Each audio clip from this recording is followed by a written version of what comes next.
tardes a los que ya se hayan ido incorporando.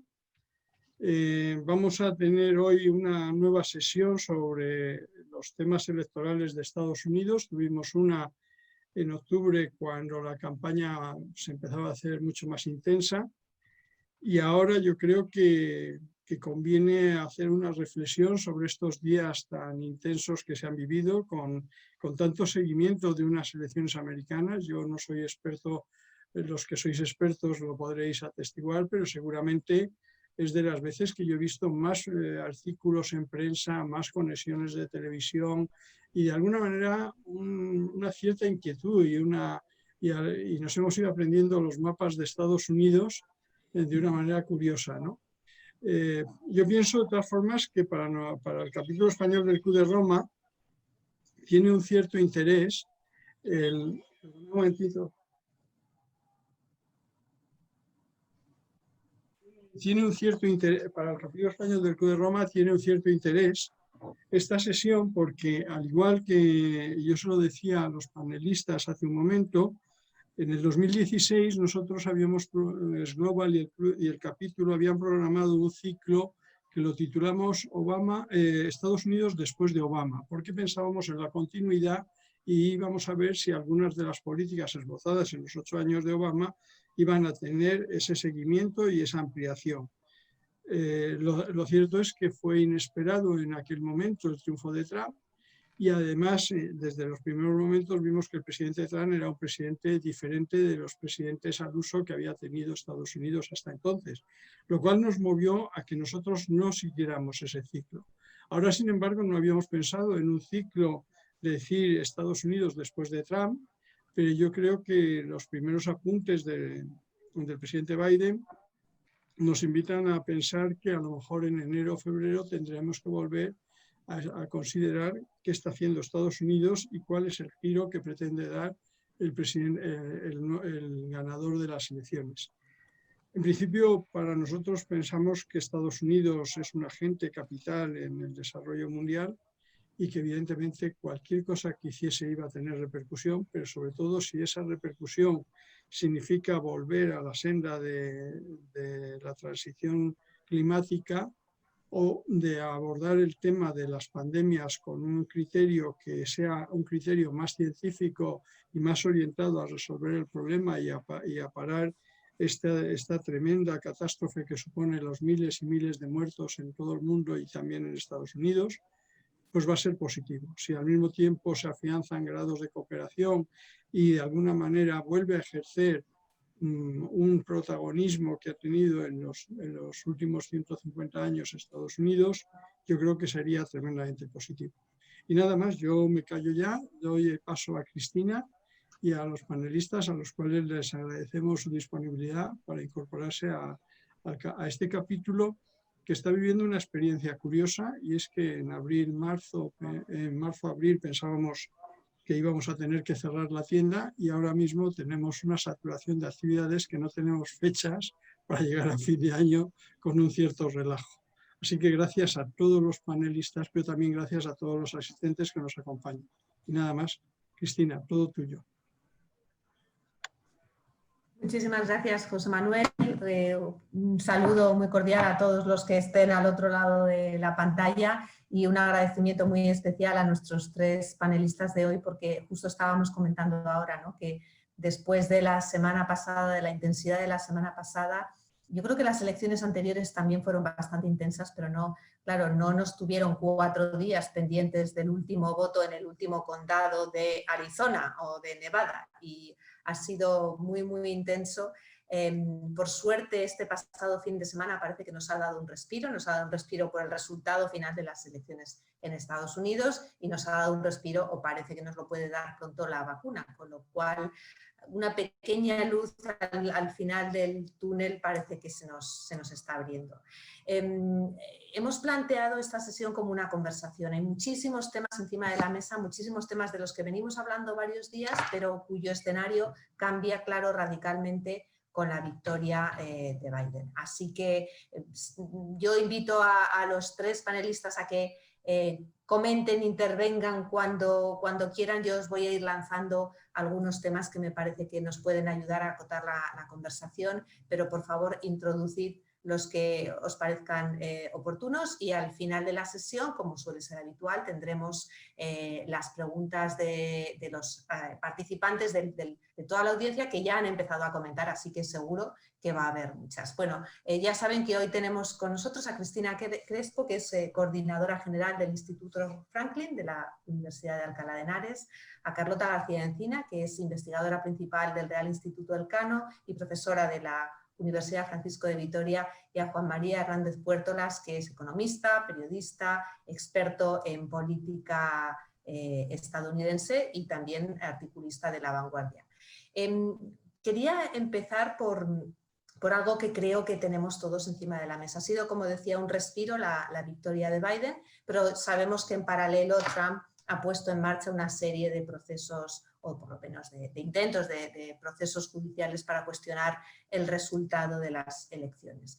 Mi pregunta es muy sencilla. ¿Hasta dónde, qué recorrido creéis que pueden tener esos procesos judiciales? ¿Hasta dónde pueden llegar? Ya ha habido algunos resultados, ya algunos tribunales han dicho que no hay caso, pero ¿qué recorrido creéis que pueden tener, por una parte, los procesos judiciales y por otra parte toda esta fanfarronería, bravatas de Trump, que no solo se niega a reconocer el resultado de las elecciones, sino que se especula con la posibilidad de que incluso se negara a salir de la Casa Blanca?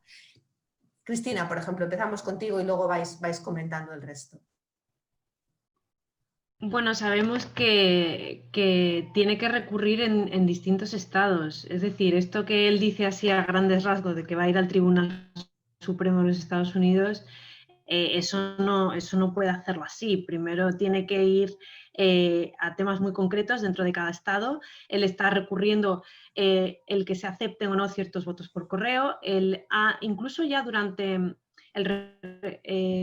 todo el recuento, él mandó a distintos grupos a que estuvieran, grupos internacionales, a que estuvieran viendo si los recuentos estaban siendo fiables, y han salido algunas de estas personas en Twitter, han salido afirmando que efectivamente han sido legales estos recuentos, con lo cual estamos viendo que precisamente algunas de las herramientas que Trump utilizó ya antes de que se produjera, antes del 3 de noviembre, él dijo que podía haber fraude electoral simplemente porque estaban dando cada vez más estados la posibilidad de alargar las fechas para recibir voto por correo, precisamente en el contexto de la pandemia.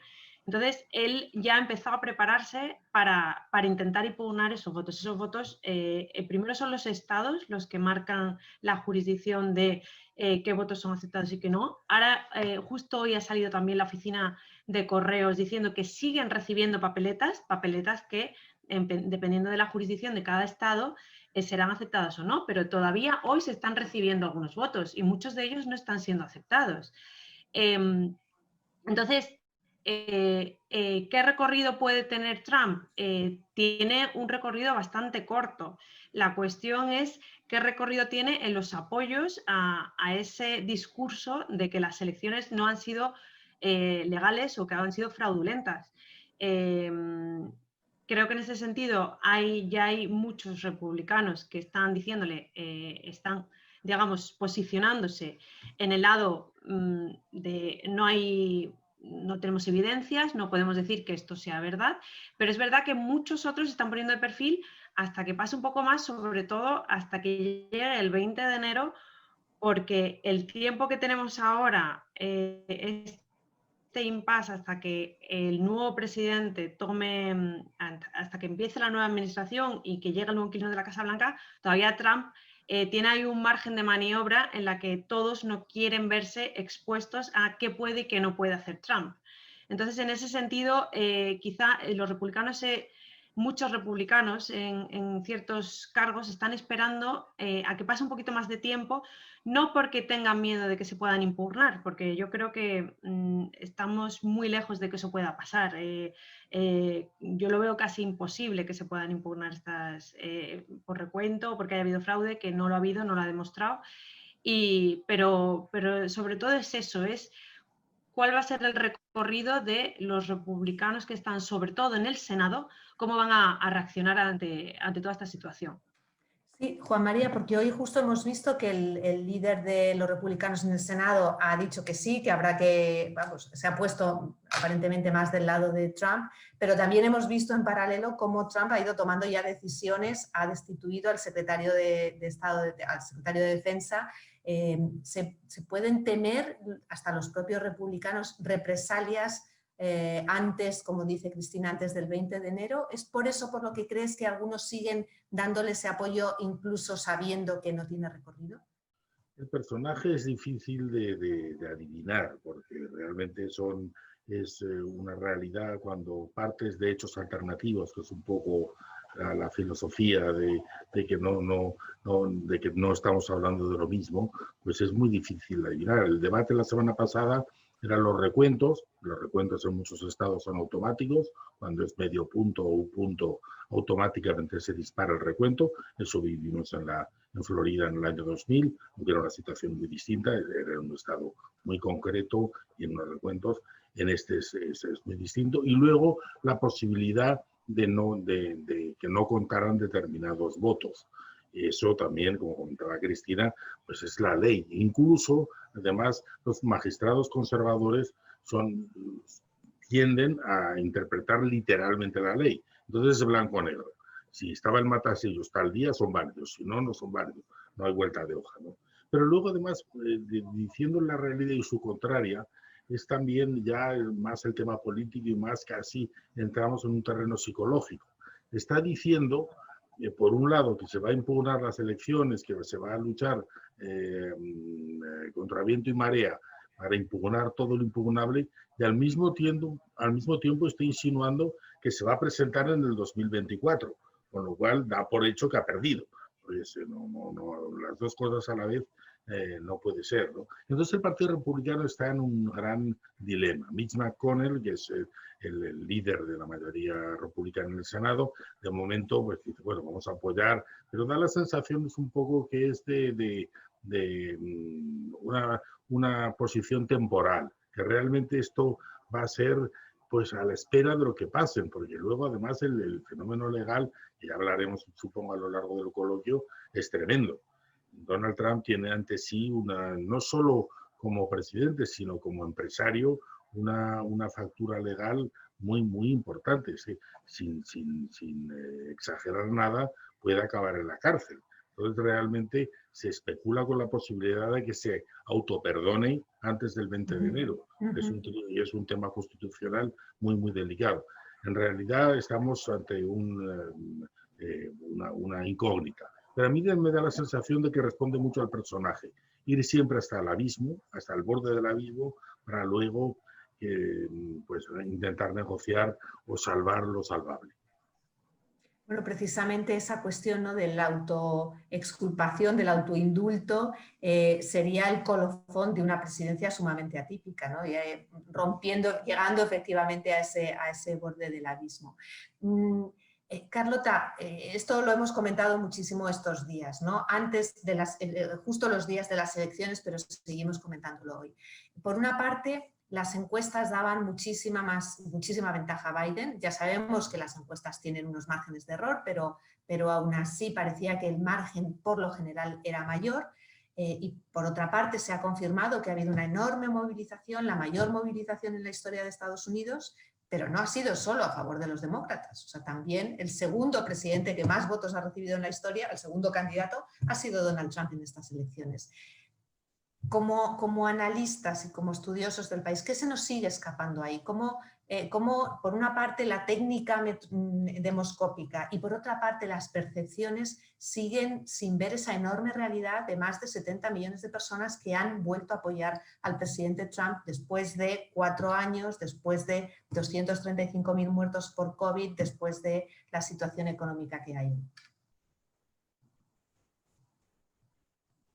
Carlota, ¿estás todavía silenciada? Gracias, Cristina. Gracias, gracias por la invitación también a esta conferencia. A ver, con el tema de las encuestas, yo además insistía antes de que fueran las elecciones que 2020 no era igual que 2016, que las encuestas estaban mucho más corregidas, que había mucho más profesionales, que se había corregido ese error que se identificó en el 2016, que no hubo un error porque a nivel nacional se acertó, en estos pequeños estados no se tuvo en cuenta el nivel educativo de los blancos, ¿no? Diferenciando, y parece ser que ese fue uno de los errores que no daba esa victoria, ¿no?, de los colegios electorales a Donald Trump. Todo eso se ha corregido, mucho más profesional, muchísimas encuestas, sobre todo en los estados más clave, y yo confiaba en las encuestas. Todo nos ha llevado a pensar que se ha sobreestimado el apoyo a Biden. Pues, ¿qué hay que tener en cuenta? Pues que cuando hablamos de márgenes de error, esos márgenes de error son reales.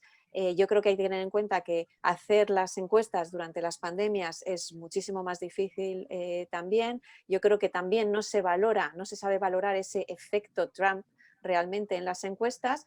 Y luego, pues también dicen pues, que los republicanos en general, como no creen en las instituciones ni en los medios de comunicación, cuando les hacen las encuestas a la hora de responder, tampoco creen ellos, entonces no se sabe lo que van a responder, ¿no? Estos son algunas de las posibles respuestas, pero yo creo que ahí tenemos que esperar un poco a que se haga autocrítica de esos resultados, que no estaban mal dirigidos. Yo creo que se ha sobreestimado algunos y bueno, y sí que en otros sitios sí que más o menos han acertado, ¿no?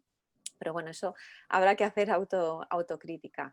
En cuanto a esos 70 millones que han votado a Trump, estas elecciones eran unas elecciones que por el alma de Estados Unidos, lo decía Biden y lo decía Donald Trump. Si se votaba a Donald Trump, iba a significar que Estados Unidos quería ir hacia un lugar.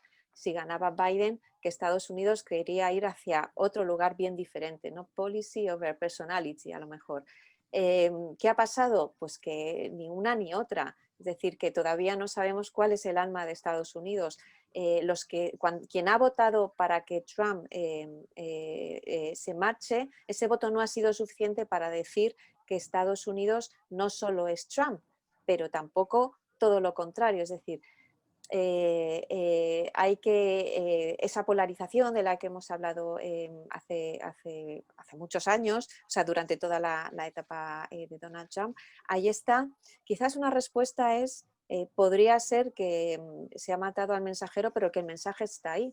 A lo mejor el trumpismo, es decir, no queremos acuerdos de libre comercio, queremos proteccionismo,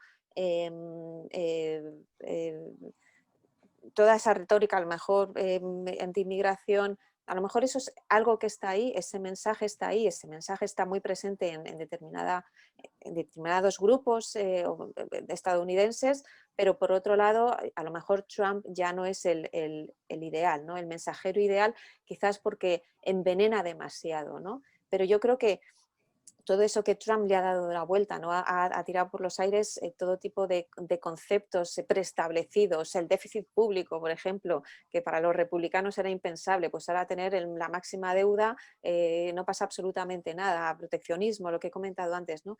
Ahora hay que volver a pensar sobre todos esos conceptos que para determinada gente, pues las alianzas, el salir fuera, pues no están de acuerdo, ¿no? Entonces, eso es una labor que tiene que hacer Joe Biden, y que con todas las críticas que ha habido, ¿no?, hacia Biden, ¿no?, que era una figura que no destacaba políticamente. Es un político, pero no es un intelectual, por ejemplo, como puede ser Obama, que no va a dar unos discursos como daba Obama, pero cree en el bipartidismo, es moderado, tiene un perfil es un católico irlandés, es mayor, es decir, no le podemos así de buenas a primera acusar de socialista porque no encarna, ¿no?, ese perfil.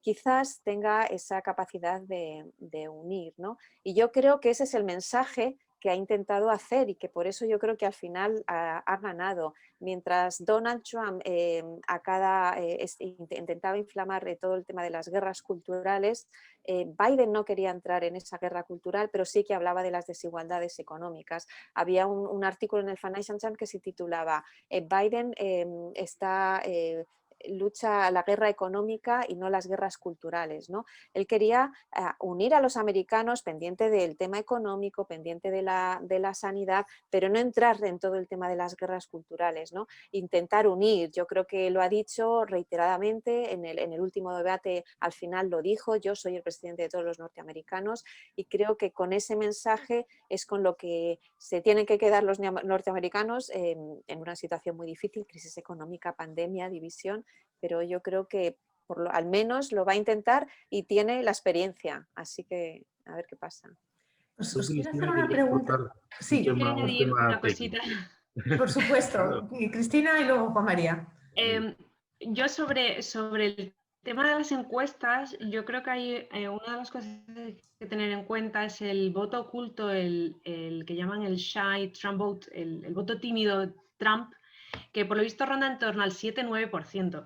Yo sé que no es tanto en comparación con el margen tan grande en el que se han equivocado, pero algo ayuda. Y en ese margen yo, por ejemplo, creo que es interesante que comentemos lo que ha pasado con las minorías, que ha habido un alto porcentaje de voto afroamericano y latino con Trump, en el cual el voto latino pro-Trump, cuando es venezolano o es de origen cubano en Florida, se puede llegar a entender, pero el afroamericano quizá no. Entonces, quizá en esas encuestas ese posible votante probablemente no ha reaccionado.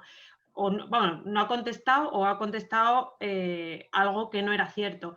Igual algo similar ha aparecido con las mujeres blancas de las residencias de los que se llaman suburbios, ¿no? Allí, pero que no son suburbios, que son los barrios residenciales.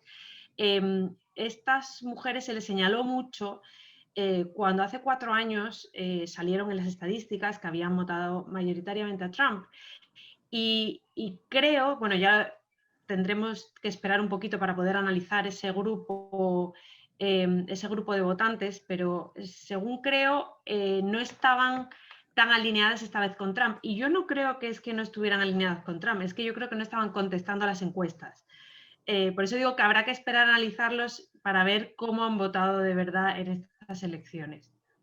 Bien. Juan María, por favor. Sí, no, el tema, yo quería comentar un poco el tema técnico, que realmente el sistema es el que es, se ha discutido hasta la saciedad, hemos aprendido, como comentabas antes, Cristina, que sí, dónde está Delaware y dónde está Wyoming, pero realmente es que el Partido Republicano tiene un problema con los números. Desde el año 92 solo ha ganado el voto popular una vez. Realmente ahora tiene un enorme mérito que Trump haya sacado 70 millones de votos, pero Biden ha sacado casi 75. Y salvo George Bush hijo contra John Kerry en el año 2004, todas las demás elecciones las ha ganado más votos populares, es decir, más americanos han votado por el candidato demócrata que por el candidato republicano. En Europa, este lado del Atlántico, todas estas elecciones las habrían ganado los demócratas, empezando por Hillary Clinton hace 4 años. Realmente, y luego lo que llaman allí la plurality, o sea, tener más del 50% de los votos, no hay ningún candidato republicano que los haya tenido, sea por terceros candidatos, etc.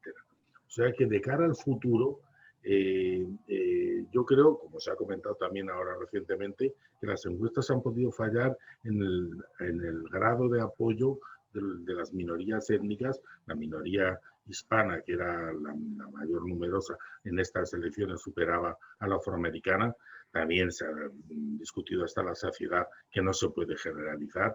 Es un tanto, no diré contradictorio, porque luego ves cada estado es un mundo, pero por un lado, como comentaba Cristina, en el voto, el espantajo del socialismo ha podido hacer que el voto hispano de origen venezolano, de origen cubano, haya decantado Florida hacia Trump.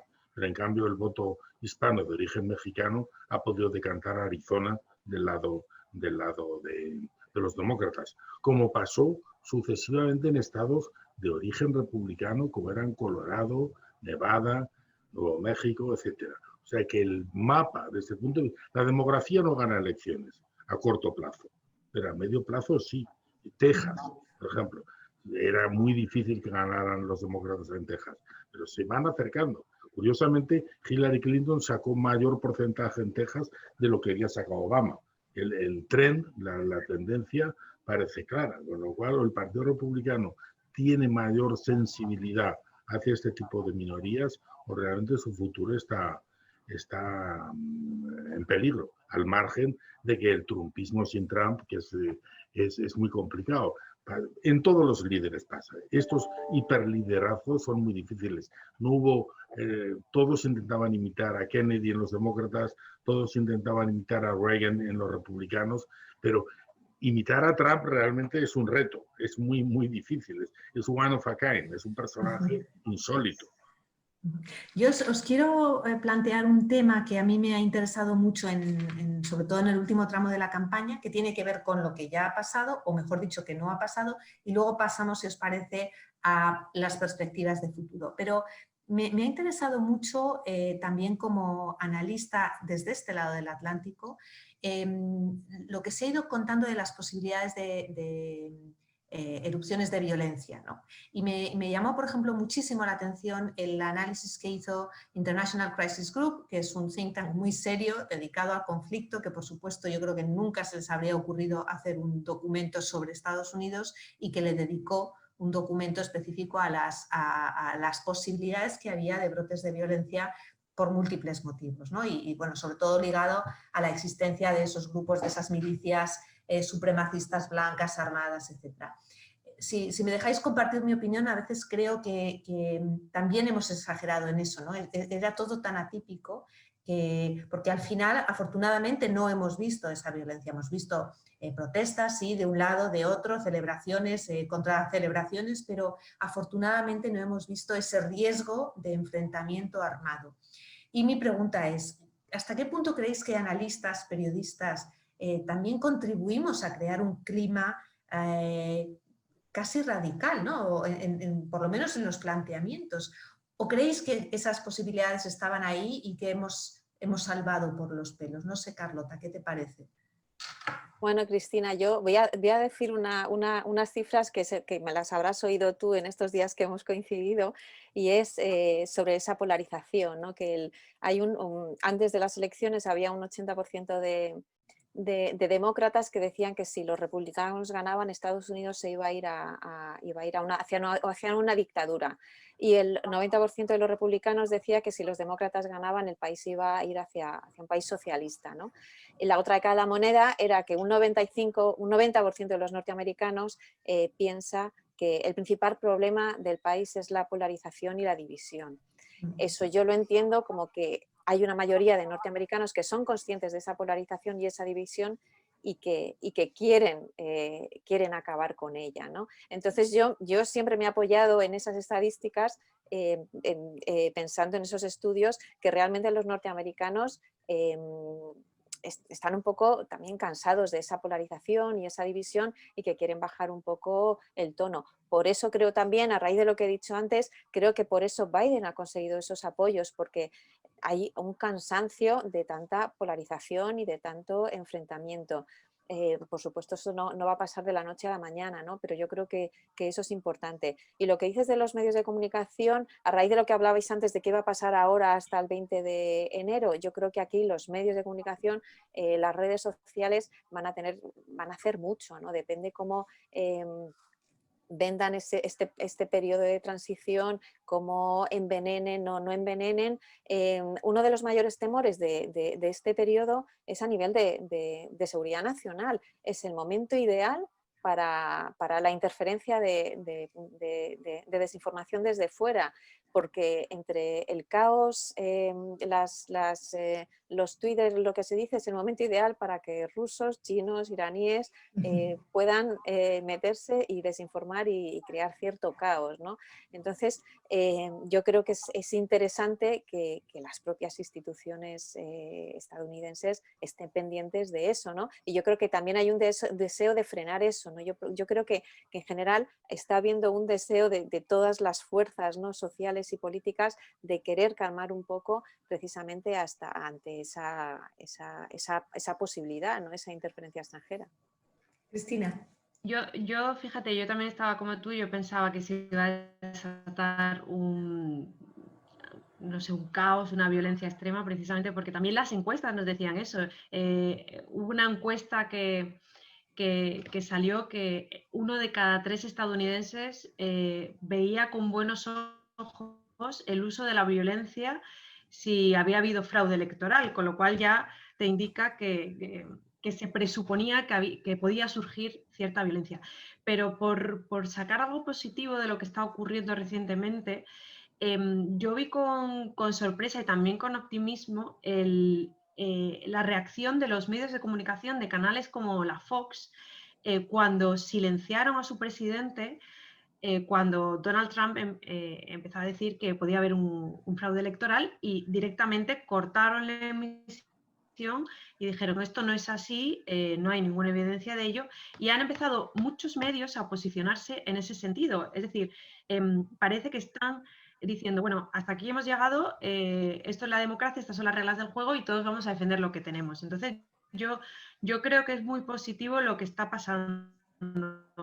Y también creo que hay cierto hartazgo, entre comillas, de Donald, de la figura de Trump, de que todo es Trump. Y también veo muy positivo, como estaba comentando Carlota, las redes sociales, que Twitter haya desde el minuto 1 que Trump, pues, no sé qué hora era de la madrugada, no sé si eran las 6 de la mañana en España o así, Trump dijo que había ganado y Twitter inmediatamente le vetó bueno, no se lo vetó, le puso como un comentario abajo, esto no es realmente verdad. Y estoy viendo, yo que sigo, claro, como muchos de nosotros, sigo a Donald Trump en Twitter, que muchos de sus comentarios también son ciertamente pues, comentados o semi-censurados por Twitter. Con lo cual, yo esto creo que es un antes y un después, pues que esto no había pasado antes. Él había dicho muchísimas barbaridades y nadie la había cortado. O sea que, a ver, a partir de ahora, ¿esto en qué se traduce? Quizás es un nuevo paso hacia adelante, hacia intentar que ese discurso tan sesgado y tan puedo decir lo que quiera porque nadie me va a rebatir, quizás se ha acabado. María, pero sin embargo, sí. Perdona. Sí, no, el tema de la violencia. Yo también, quizás por confundiendo los deseos con la realidad, no temía que hubiera grandes episodios de violencia. Pero es verdad que hay ciertos elementos estructurales que dan miedo. Es decir, los famosos 400 millones de armas de fuego en un país de 320 millones de habitantes es una bomba de relojería. Número 2, no se inventaron que en los días previos a las elecciones la gente se armó más. Como siempre que pasa que haya algún atentado, ante el miedo de que haya un cambio en la legislación, es un fenómeno que se autoalimenta. 3, elementos de brutalidad policial como hubo en Minneapolis, que realmente pues, pueden producir pues, saqueos y disturbios raciales.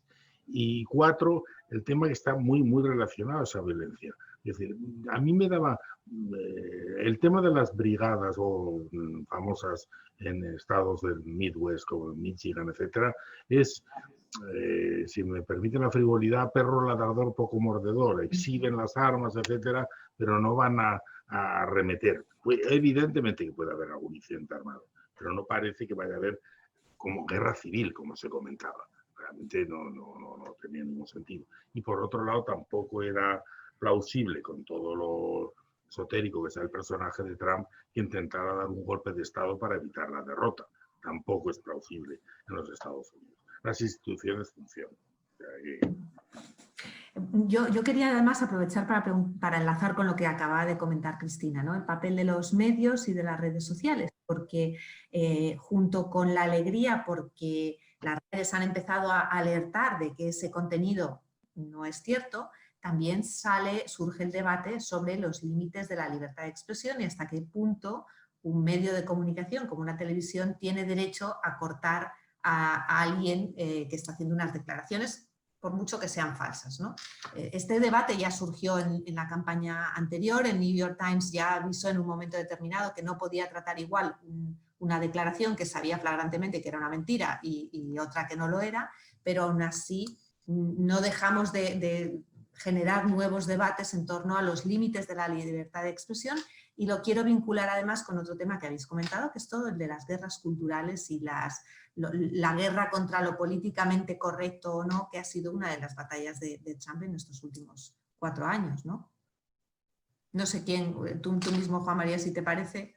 Bueno, el tema también, he sido cocinero antes que fraile, he sido periodista mucho tiempo y no quiero criticar, pero es curioso que cortar en vivo a un presidente de Estados Unidos se haya producido después de las elecciones, no antes.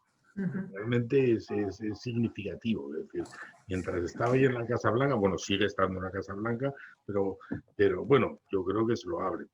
Desde luego, en el tema de redes sociales no tengo la menor duda que tiene que haber un aviso cuando se están diciendo falsedades. Al fin y al cabo, en la campaña del 2016 se probó realmente la intromisión de hackers y de todo tipo de potencias extranjeras para alterar el resultado. Lo único que no probó el fiscal Miller es que estuvieran conchavados con la organización electoral de Trump, pero que hubo intromisión de potencias extranjeras, las hubo, que ya en sí mismo es un escándalo realmente impresionante, ¿no? Con lo cual, en fin, toda prudencia es poca. Luego, probablemente lo sabremos en el futuro, pero no da la sensación de que en esta campaña haya habido tanta intromisión, o sea, el fenómeno de Cambridge Analytica y hubo de otros problemas, y de Facebook y de otros problemas que hubo en la campaña del 2016, pues parece que no se ha dado en la del 2020, pero que realmente, como las meijas, a ver las haylas, ¿no? Cristina, Carlota, ¿queréis añadir algo sobre esto o cambiamos a otros temas? Bueno, yo sí puedo simplemente que en el caso de cuando interrumpieron, ¿no?, a Donald Trump, cuando hablaba de que bueno, ya había ganado, yo creo que ahí, yo creo que incluso para muchos medios de comunicación estaba en juego la propia imagen de Estados Unidos. Lo que hemos visto, yo creo que desde fuera, el espectáculo que se ha dado, la imagen que ha habido de Estados Unidos de una gran democracia era de que el sistema no estaba funcionando, de que esto era una república bananera, y yo creo que hay muchos norteamericanos han salido un poco reivindicando, ¿no? Desde fuera, pues eso, se ha criticado el sistema y la gente está reivindicando. Mira, hemos hecho un ejercicio impresionante de democracia porque hemos votado casi 150 millones de personas y eso es así, igual que el conteo. ¿Y por qué se tarda tanto? Todo desde fuera, ¿no? Sin conocer muchas veces el propio sistema. El conteo tan minucioso y tan lento, tan largo por la cantidad de votos por correo que ha habido, ha sido un éxito porque se ha hecho muy transparente, muy bien, y de hecho no hay evidencias de ningún tipo de fraude, ¿no?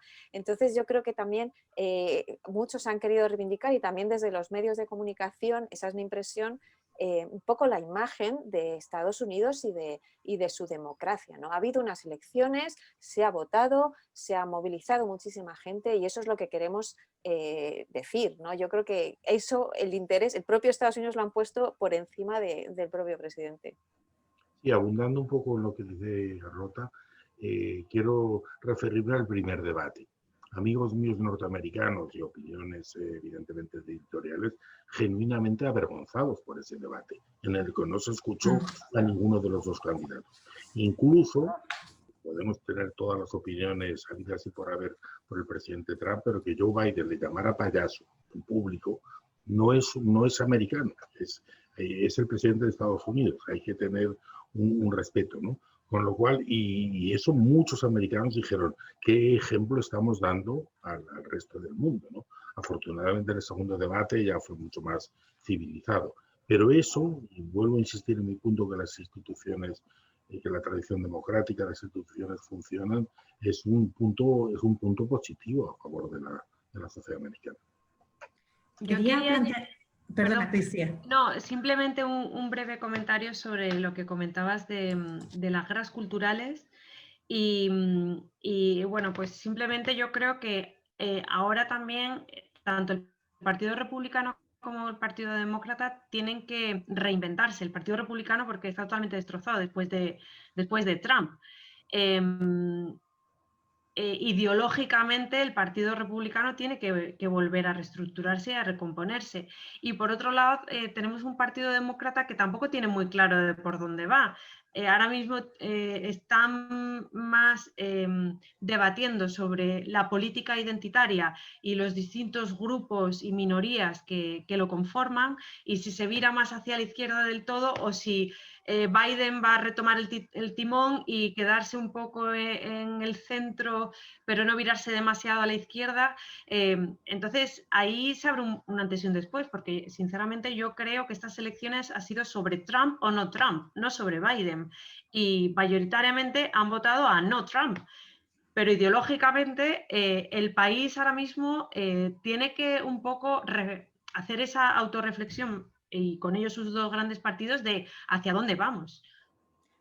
Por ahí quería preguntaros ahora, ¿no? ¿Hacia dónde vamos? ¿Cuáles son las políticas prioritarias para Biden y qué posibilidades tiene de encarrilarlas con éxito? Y aquí hay 4 frentes, os los voy a plantear, que los vayamos tocando poco a poco. Uno, desde luego, es la lucha contra la pandemia. Ya hemos visto que acaba de poner en marcha un comité de expertos para ver cómo se aborda. Otro, desde luego, es la economía. La economía ha visto las mejores cifras en los últimos 50, 60 años durante el mandato de Trump. Es cierto que durante la pandemia han caído, se están recuperando, no han recuperado los niveles previos, pero están en ese camino. Mi pregunta aquí sería, ¿qué políticas pretende aplicar Biden para tener su propio éxito económico sin seguir ahondando en la desigualdad, que es la principal crítica que se le hace a Trump en ese campo?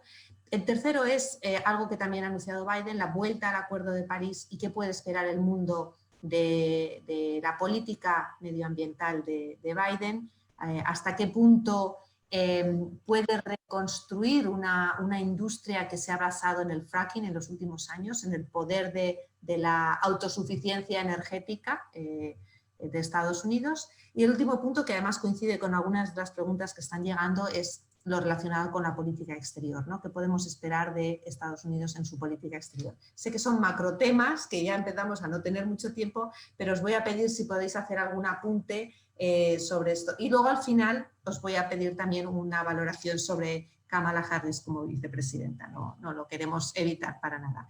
Así que os lo dejo ahí encima de la mesa, sé que, insisto, son muchas cosas, pero si queréis ir apuntando algunas, pues bienvenidos. ¿Quién va? Carlota, por ejemplo.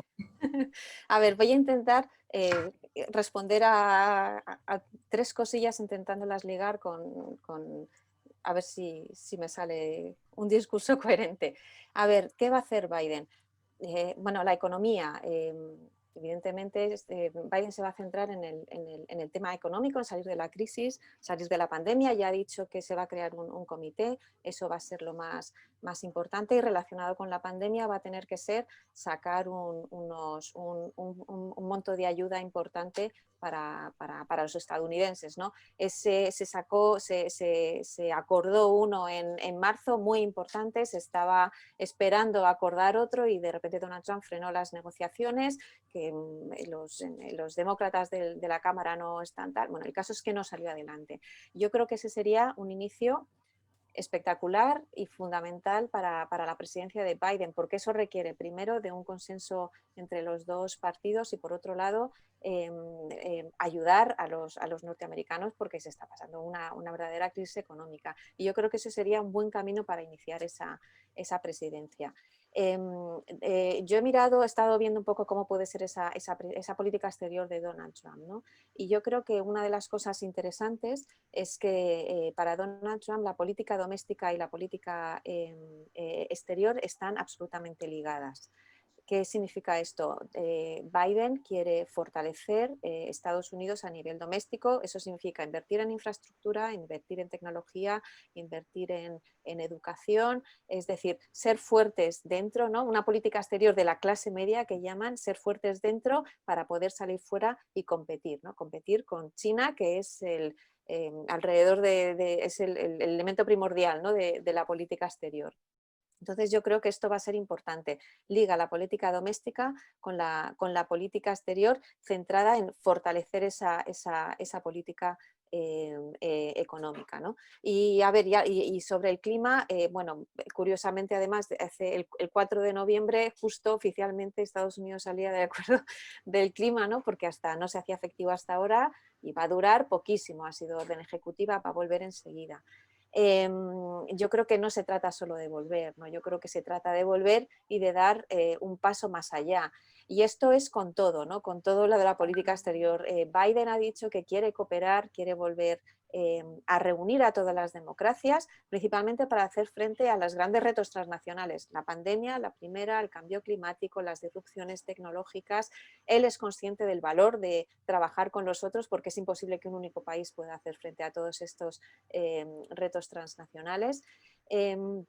Y yo creo que eso va a ser muy importante, pero tampoco va a ser una vuelta a hace 4 años, ni siquiera 12, ¿no? El mundo ha cambiado mucho, tenemos a China, tenemos la primacía de Estados Unidos ha bajado muchísimo, ¿no? Pero Biden cree en el liderazgo norteamericano, quiere volver a presidir la mesa del orden internacional. Yo creo que ese va a ser el principal problema, ¿no? Que le cuestionen, ¿tiene derecho Estados Unidos a volver a presidir la mesa o no? Pero yo creo que es positivo, ¿no? El querer volver sobre todo con los aliados para hacer frente a todos esos retos, ¿no? Y siempre insistiendo en, primero, hay que ser fuerte dentro, hay que relanzar esa economía, hay que relanzar a la clase media americana para salir fuera y hacer frente a todo lo demás. Y en cuanto al clima, sí que es verdad que si el Senado cae en manos republicanas, aunque vuelva al Acuerdo de París, el Senado no le va a dar los fondos para hacer todo esto, es verdad. Pero también tenemos que pensar que durante estos años en los que la retórica de Trump contra el cambio climático ha sido muy, muy dura, Estados Unidos es un estado federal. Estados como California, grandes ciudades como Austin, se han comprometido con los principios del Acuerdo de París del clima, han estado presentes. Es decir, que una cosa es lo que haga Washington, pero no olvidemos que siendo un estado federal y que el poder que tienen de autonomía cada uno de los estados, incluso esas grandes megaciudades, no se han desligado todavía, no se han desligado del cambio climático, ni mucho menos, han hecho muchas cosas, entonces seguirán por ese camino, ¿no? Entonces yo creo que eso no lo podemos olvidar, a pesar de que el Senado esté en manos republicanas, a pesar de que no se den los fondos suficientes, ojalá se den, pero si no, muchos estados y muchas ciudades seguirán yendo por esa senda, pero porque es inevitable. O sea, yo creo que en el mundo ya no hay vuelta atrás. Y lo dejo aquí por ahora. Gracias, Carlota. Cristina. Bueno, sobre Biden, yo creo que hay un tema importante y es que en cuanto a política económica, creo que Biden va a tener sí o sí que aplicar una política proteccionista. De hecho, él en campaña lo ha dicho, que él quiere seguir esa línea del Made in America. Es decir, todo aquello hecho en Estados Unidos. Ha dicho que va a hacer un plan de reconstrucción industrial, pero también quiere favorecer a las empresas. Habrá que ver cómo lo va a hacer. En este sentido, sabemos que hay un consenso en Washington sobre China y sobre la guerra comercial de China. Ahí están todos de acuerdo. En política exterior, sobre todo lo que vamos a ver es un cambio de tono en las formas, lo primero, y sobre todo en la aproximación. No vamos a ver esos desdenes que tenía Trump. Por supuesto, Biden va a ser muchísimo más diplomático, ya lo ha sido, lo ha demostrado en su etapa de vicepresidente, y va a tener una aproximación multilateral, pero yo creo que tampoco, ahora mismo creo que tenemos unas expectativas con Biden muy altas sobre todo después de haber pasado una administración Trump y de haber tenido los 8 años de Obama, que pensamos que va a volver a la era Obama, y el contexto es diferente. Entonces, aunque quisiera, no puede volver a las mismas formas que tenía la administración Obama. Él mismo ha dicho que él no quiere que Estados Unidos sea el líder del mundo, pero sí quiere, o sea, él no ve a Estados Unidos como un líder mundial, pero sí como un garante del orden liberal. Y él ha dicho que quiere que quiere acercarse a las democracias una a una para establecer acuerdos con las democracias afines. Es decir, él tiene esa visión multilateral. Lo que no sé es cuánto se aproximará a hacer grandes alianzas. Ahí tanto no lo veo. Él volverá a las instituciones, porque ya lo ha dicho, va a volver a la OMS, va a volver a hacer quizá un guiño va a estar más cercano de la OTAN y de sus aliados europeos y de sus socios, pero no podemos esperar que de repente la política exterior se va a cambiar totalmente ni nada de eso. Y tenemos que tener en cuenta el Senado. El Senado tiene que ratificar muchas cosas y casi con toda seguridad, todavía no lo sabemos, pero va a ser republicano, con lo cual él querrá también, prevemos que querrá subir los impuestos. No sé si el Senado se lo va a permitir. El Acuerdo de París sí, pero ¿cuánto le va a dar de fondos económicos para poder afrontar el cambio climático? Y así enlazo con tu última pregunta. O sea, creo que tenemos que ser un poco cautos y aquí concluyo con las expectativas que tenemos de Biden. Y también que creo que será más una administración Biden y no dos. O sea, yo suscribo lo que han comentado Carlota y Cristina. Sí que querría añadir, por completar, que yo creo que Biden va a intentar acabar, que no es fácil, con el divorcio entre Wall Street y Main Street. O sea, realmente hemos visto una recuperación rapidísima de los mercados, la pandemia, pero la economía real no se ha recuperado. Y el tema de las desigualdades sociales, paradójicamente, está un poco en la raíz del éxito del trumpismo, de la gente que ha quedado desplazada de la globalización, de la desindustrialización de grandes estados americanos, etc. Y el otro aspecto que querría tocar es una continuidad del Obamacare. Muy cerca, el 10 de noviembre, la semana que viene, el Tribunal Supremo se tendrá que pronunciar sobre el mandato individual. Es una parte muy importante de la reforma sanitaria implantada por Obama. Yo creo que ahí sí que van a intentar profundizar. Y luego, que ha salido también en la intervención de mis compañeras, el Green Deal. El ala más izquierda del senador Sanders, de la congresista Ocasio, etcétera, es de intentar conjuntar grandes inversiones medioambientales con recuperación. Ese abono al ala izquierda del Partido Demócrata, evidentemente tendrá que hacerlo Biden. Y yo supongo que también, y enlazando un poco con tu reflexión final, ahí puede hacer un papel muy importante la vicepresidenta Harris. Hay una pregunta del público precisamente sobre cómo puede pesar el factor edad en el reparto. Ya sabemos que las competencias entre el presidente y la vicepresidencia están muy marcadas, que la vicepresidencia tiene muy poco contenido real en una presidencia normal, pero una de las preguntas es precisamente cómo pueden equilibrarse, y yo añado aquí, teniendo en cuenta además que si efectivamente vemos una presidencia de un solo mandato, no de dos, es muy probable que la vicepresidenta sea la siguiente candidata, ¿no? Ahora, si queréis, contestáis a eso, pero voy a añadir también las preguntas. Muchas de las preguntas que han llegado tienen que ver con política exterior, algunas cosas las habéis ido comentando, pero hay otras específicas que quieren saber cómo puede ser la relación a partir de ahora con la Unión Europea, después de que haya habido 4 años de una tensión insólita en las últimas décadas, pero también cosas como cómo puede ser la política exterior o las relaciones con Israel, incluso con la OTAN, y qué le puede... La pregunta era qué candidato puede favorecer más a España, pero bueno, ya no estamos hablando de candidatos, ¿no? Ya estamos hablando de presidente electo, entonces no sé si queréis meter ahí en la ecuación también la relación con España. Ese es un bloque de preguntas, los que tienen que ver con política exterior, y otro bloque de preguntas con el Partido Republicano. Lo habéis comentado también en vuestras participaciones anteriores, ¿no? Pero ¿cuál es el camino que se puede pensar para un Partido Republicano? Si dentro de 4 años podemos ver a alguien de la saga Trump, aparte del mismo Trump, como candidatos, ya sea él, ya sea Ivanka, ya sea cualquiera de su hijo Eric, o ya sea un cambio radical en el partido, una reflexión radical en el partido que vuelva de algún modo a las andadas, ¿no? A ser un partido tradicional, conservador, pero sensato, por así decir. Y si Trump puede plantearse crear un movimiento aparte, o sea, desligarse del Partido Republicano y tirar por su lado. Siento lanzaros así todas las preguntas de bloque, pero como ya nos vamos comiendo el tiempo, prefiero dejarlas ahí planteadas para que las vayáis contestando como queráis. Si queréis empezamos de nuevo por Carlota. Gracias, Cristina. A ver, un poco de política exterior. Con el tema de la Unión Europea y OTAN, yo creo que lo que ha hecho, una de las consecuencias de Donald Trump en política exterior es que los aliados han perdido la confianza en Estados Unidos.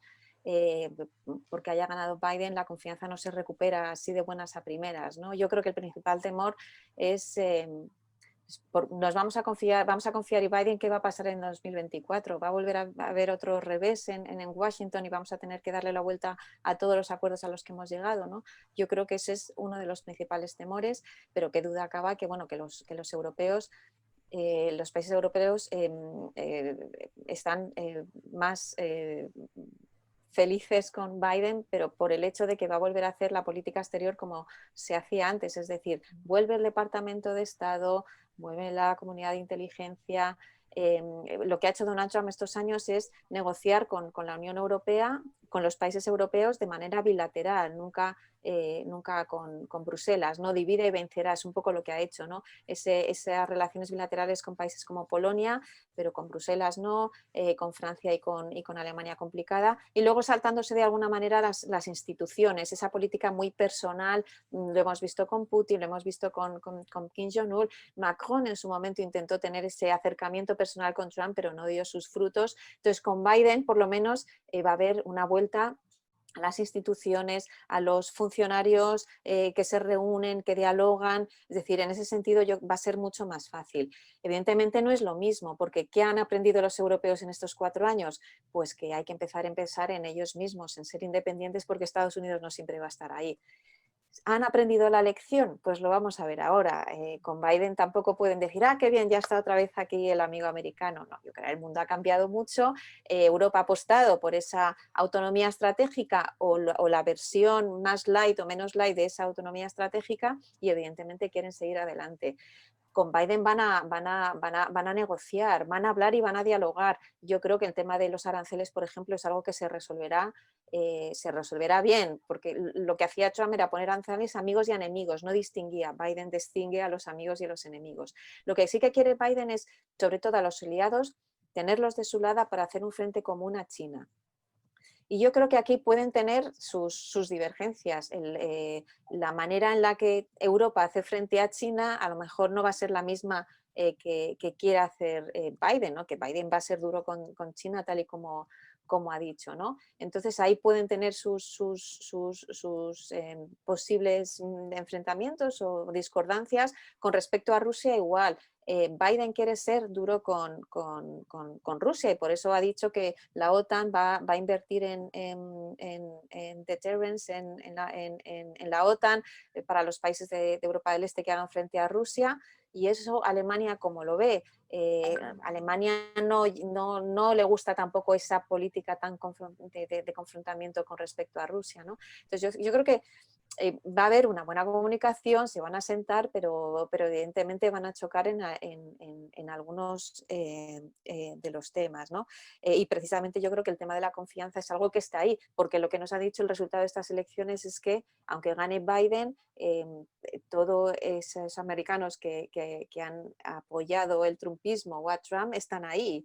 Y Biden tiene que responder también a esos estadounidenses, ¿no? Por lo tanto, yo creo que seguirá un poco la desconfianza en los europeos de que esto pueda cambiar y no. Y yo quería decir con Kamala que yo, así como Biden con Obama se repartieron muy bien los papeles, ¿no? Biden hizo mucha política exterior, Biden empatiza muy bien, hizo mucho trabajo con todos los líderes en tema de también la recuperación de la crisis financiera de 2007-2008. Yo pienso que Biden va a retomar ese papel, conoce muy bien a a muchos líderes. El tema de la política exterior lo cogerá él, y yo creo que Kamala se va a centrar sobre todo en todos los temas sociales, todos los temas de las minorías, del tema de las desigualdades, el tema de la sanidad, y yo creo que ella va más enfocada porque además es donde ha estado, ¿no? Como fiscal, y luego después como senadora han sido los ámbitos en los que más ha estado centrada, ¿no? Así que yo creo que ahí Kamala es una buena complemento, ¿no? de Biden, y yo creo que estará más centrada en esos ámbitos. Luego seguimos. Muy bien. Le voy a pasar la palabra a Cristina. Dejadme que diga además que dentro de las preguntas específicas de política exterior hay una también que quiere saber cuál será la política de Biden hacia Venezuela, por si alguien quiere comentar algo. Cris, por favor. Bueno, han sido muchas preguntas. Yo estoy de acuerdo con Carlota en que creo que el tono con la Unión Europea y con Europa en general va a ser totalmente distinto. Creo que abordará el tema de los aranceles, no sé cuándo, no creo que sea su prioridad, pero lo abordará, y efectivamente creo que no... que esa batalla, no sé si se puede llamar que la ganaremos, pero sí que creo que no tiene ningún sentido esa imposición de aranceles. Y creo que los temas clave que vamos a ver, y algo también ha mencionado Carlota, con respecto a la Unión Europea, también van a estar relacionados con China. Es decir, yo creo que Biden va a intentar llegar a acuerdos con Europa que tienen relación con China. Por ejemplo, el 5G, la batalla por el 5G, pues para conseguir esa batalla es donde Biden probablemente se acerque a Europa y a los países europeos para estar más próximos y ganar en ese sentido. Y con eso toda la guerra comercial que tiene con China. En cuanto, también habían preguntado por Israel, Netanyahu creo que fue uno de los primeros que felicitó a Biden. Yo creo que Israel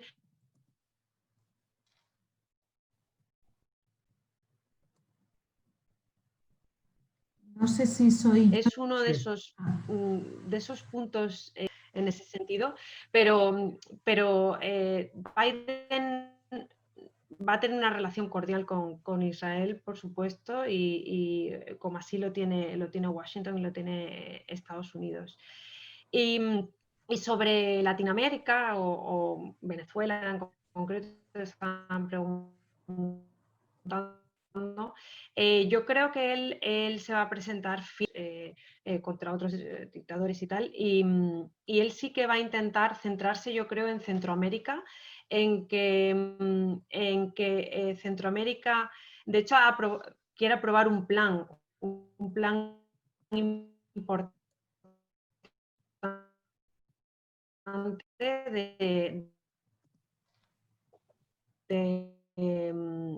de reconstrucción de Centroamérica con importantes fondos, si le dejan, y son de todos esos países, y frenar así la inmigración, que sería otro tema que no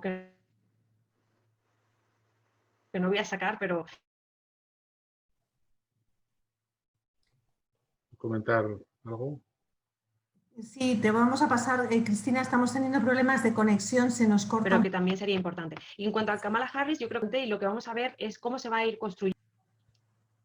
Ah, perdón, ¿ahora? Ahora te hemos recuperado. Estaba diciendo eso, que te estábamos perdiendo. Si quieres, Harris, y pasamos a Juan María. Qué rabia. No, un último apunte que decía que Kamala Harris, que lo que vamos a ver en esta primera administración es cómo ella va a construir su imagen como líder y como posible presidenta de los Estados Unidos, porque para los ojos de los estadounidenses es una desconocida. Es cierto que ya contaba con una carrera importante, pero como fiscal y tal, pero que es una desconocida, no era como Biden, como el tío Joe, que muy conocido por todos los estadounidenses, o incluso Trump antes de entrar en la política. Entonces Kamala tiene muchas oportunidades para construir esa buena imagen y poder presentarse, si así se da el caso, dentro de 4 años a la presidencia. Perfecto, muchas gracias. María, tu turno. Muy brevemente, sí, el tema de China yo creo que va a ser crucial. Ahí todos los análisis se acuerdan que no es previsible una mejora de la relación entre Estados Unidos y China, porque lo que se está jugando es la hegemonía mundial. Hemos visto Hong Kong, hemos visto Taiwán, hemos visto el 5G, hemos visto inteligencia artificial, hemos visto recientemente que el primer capitalista de China intentaba hacer un IPO, una salida a bolsa, y el regulador chino se la ha cargado. La conclusión es de que China está adoptando una deriva mucho más autoritaria y que no juegan con las mismas armas que el resto del mundo. Unión Europea, estamos todos de acuerdo en que va a haber un retorno al multilateralismo. Nunca la historia se repite, pero que evidentemente va a haber una mejora. Latinoamérica yo creo, aunque sea un tema menor en comparación con la geoestrategia mundial, yo creo que se retomará la política de Obama respecto a Cuba, de intentar, o sea, de volver otra vez a la senda de una cierta conciliación. El tema de Venezuela es más complicado porque realmente se han hecho muchos intentos, es muy difícil empezar cada vez desde cero. Y en cuanto al papel de Kamala Harris, yo estoy de acuerdo. Automáticamente, desde el próximo 20 de enero, que será vicepresidenta del país, es la máxima candidata a ser, valga la redundancia, candidata demócrata en las elecciones del 2024. Con lo cual, bueno, va a estar todo el foco centrado en ella. Bueno, últimamente ha habido, desde probablemente la relación de Bush y Cheney, de Al Gore con Clinton, cada vez los vicepresidentes tienen un papel más importante, pero desde luego el de Kamala Harris va a ser importante, no solo por ella, por su personalidad, por su track record, sino porque realmente todo hace pensar que puede ser candidata a la presidencia en las próximas elecciones. Perdona, Cristina. Sí, sí. Un segundillo. Bueno, yo quería, sí que es verdad que Biden dijo en verano que él, bueno, ella ha insistido que es una figura de transición, lo ha dicho en algún momento, que decía que no se presentaría en el 24, pero ahora, yo creo en septiembre, en octubre, sí que ha dicho que él se volvería a presentar. No se sabe, es verdad que está la edad y todo eso, pero yo creo que ahí también tenemos que tenerlo en cuenta. Kamala Harris puede ser, se le puede abrir el camino hacia la presidencia, pero yo no descartaría a otros candidatos como Pete Buttigieg, que yo creo que está imparable ahora mismo. Quería responder al concreto en el tema de Venezuela. Biden, igual que Trump, aspira a ver el final del régimen chavista, ¿no? Pero por otras vías, ¿no? Según Biden, la política de Trump hacia Venezuela lo único que ha hecho es fortalecer de alguna manera a Maduro, ¿no? Y quizás por eso, en este sentido, puede que Biden estuviera más cómodo con lo que es con el pragmatismo de una estrategia Capriles que con una quizás más agotada estrategia Guaidó, ¿no? Biden, por ejemplo, ha dicho que ofrecerá a los inmigrantes venezolanos el estatus de protección temporal y bueno, yo creo que ahí intentará buscar un cambio de política, ¿no? Que le diferencie de Trump. Y con respecto a Israel, como ha dicho Cristina, la política en sí o sea, Israel siempre seguirá teniendo esa relación especial con Estados Unidos. Incluso Obama, no había feeling entre Netanyahu y Obama, pero la relación era fuerte, ¿no? Y siguió hacia adelante. Lo que sí no va a haber es ese mensaje de Donald Trump que de alguna manera legitimaba esas posiciones más extremas en Israel, y yo creo que ahí con Biden no lo va a haber. Y algo en lo que sí que deberíamos ver es, después de estos acuerdos, ¿no? entre Emiratos y Bahrein e Israel, que fueron de alguna manera promocionados por Estados Unidos, ahora con Biden, ¿qué va a pasar? Porque en teoría estos acuerdos se iban a abrir a muchos más países árabes y ahora es un poco una incógnita, ¿no? Lo que va a pasar con estos. ¿De acuerdo? Bueno, hay muchísimos temas ahí que se nos quedan, pero vamos llegando al final de la sesión, entre otras cosas porque si algo hemos aprendido de estos meses de pandemia, que las charlas digitales no deben durar más de determinado tiempo, sino queremos que la gente se vaya yendo poco a poco. Sobre Kamala Harris, lo que habéis comentado del Partido Demócrata, ¿no? Yo creo que efectivamente ella se va a preparar para esa posible candidatura, pero la buena noticia es que empiezan a sonar otros nombres. Habéis mencionado a Pete Buttigieg, ya Biden ha dicho que, o ya se rumorea que puede tener también un papel en el gabinete de Biden, con lo cual la experiencia que le faltaba hasta ahora la va a ir ganando a marchas forzadas. Hay figuras muy relevantes y muy jóvenes como Alexandria Ocasio-Cortez, que también está ahí. No digo que pueda ser una candidata dentro de 4 años, pero después de esa travesía en el desierto que supuso la derrota tan abrumadora y tan frustrante de Clinton, pues los partidos se van recomponiendo y van encontrando nuevas figuras, ¿no? Y entiendo que lo mismo va a tener que pasar en el Partido Republicano, con el añadido de, como decíais también, ¿no?, de tener que revisar todo su planteamiento, buena parte del planteamiento que ha quedado distorsionado en esta época Trump. Lo último de Kamala Harris también es el papel representativo en cuanto a la presencia femenina en política, y nunca quiero dejar de recordar que en Estados Unidos todavía está en torno al 25% y estas son las elecciones donde en el Congreso más representación femenina va a haber, y aún así todavía estamos en el 25%, que parece un contrasentido para una democracia tan consolidada, ¿no? Así que es casi inevitable pensar que con una vicepresidenta, con la visibilidad que ese puesto da, pues también habrá más posibilidades de más presencia femenina. Hay muchos temas, ya digo, hay muchas más preguntas, pero no os las voy a plantear, creo que tenemos que cortar aquí. Quiero daros las gracias por vuestras aportaciones, para mí ha sido interesantísimo, como siempre sigo aprendiendo, es un placer, y le voy a pasar la palabra a José Manuel para que cierre la sesión. Sí, bueno, tal como había dicho antes al principio, evidentemente esta sesión es el pórtico de otras muchas, porque yo he ido anotando temas que estaban en cartera por parte del capítulo y de Slovan. Cuando habéis hablado ahora de las relaciones con Israel o ha aparecido Irán, pues el día 3 de diciembre, ¿verdad, Cristina?, vamos a tener una sesión sobre cómo está la cuestión de los Emiratos. Evidentemente, cuando la planeamos, Trump todavía no había perdido la presidencia, pero ahora la ha perdido, y entonces hay que ver cómo está ese tema. O, por ejemplo, ha salido una pregunta sobre el narcotráfico. El capítulo español del Club de Roma hizo hace 6 u 8 años varias sesiones sobre este tema. Yo creo que en las elecciones, en estas elecciones tan diversas que tienen los diversos estados, perdona la redundancia, han salido temas sobre el uso de la marihuana para uso doméstico en alguno de los estados, y entonces a lo mejor sería bueno volver a retomar ese tema.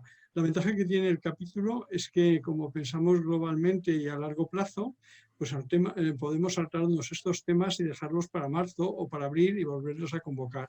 O sea, no queremos agotar todos los temas. La cantidad de preguntas que han surgido nos dan para abrir una serie de debates a lo largo del próximo año, y así lo haremos. Y nada más, muchas gracias por su asistencia y muchas gracias a los magníficos panelistas, con los cuales aprendemos mucho.